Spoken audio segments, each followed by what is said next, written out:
co-main event of this card, Josh Emmett against the Hurricane Shane Burgos. Featherweight bout.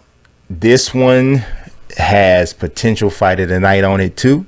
So I don't know. I'm thinking Camacho Frivola or Emmett Burgos is probably has a good chance to be the fight of the night.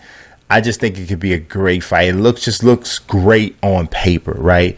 You only have 3 losses between the guys. These guys are combined, which is 28-3. Both of them have some highlight reel knockouts on their record. But for Josh Emmett, 35 years old, this is his time.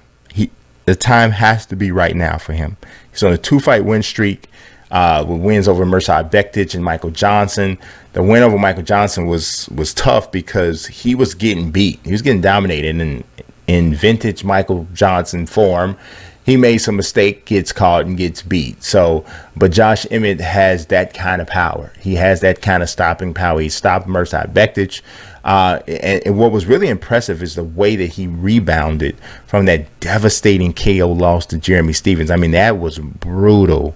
You know, that's the kind of thing that makes you reconsider what you do for a living, kind of a loss. But he rebounded well to get 2 stops, and, you know, he was getting beat by Michael Johnson, and to fight back from that, was able to get that knockout, which I think that kind of really reinvigorated him, set him up to knock out Mirsad Bektic as well. So just, you know, showing some resiliency.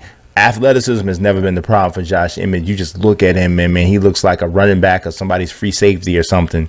He is, you know, he's definitely an athlete.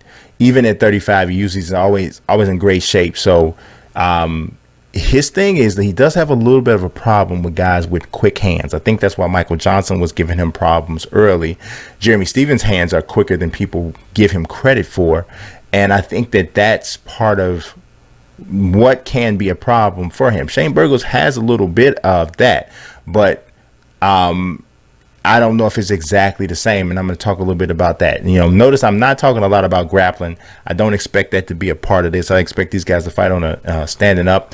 If they do go to the ground, I think it would be in Emmett's favor if he can get it there, because I think he's better in that situation. But Burgos has been pretty good fighting off takedowns. He is a gifted striker. He's on a 3-fight win streak himself with a win over Amir Khani, Cub Swanson. He also beat Kurt Holobaugh. One thing that I have an issue with Burgos is that he can be too brave right in the pocket.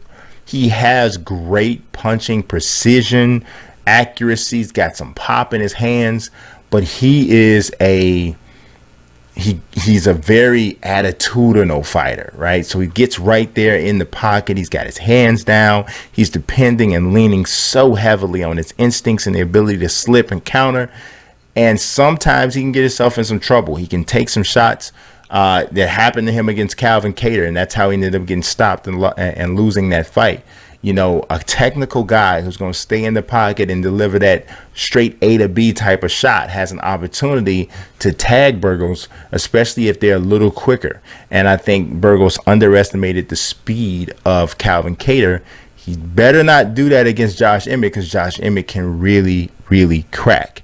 I think Burgos is too willing to trade for this matchup, which I think is one of the reasons I'm leaning at Josh Emmett getting this upset victory. As you can see, according to BetOnline, Burgos is the -135 favorite, according to those odds makers, and Emmett's a +115 underdog.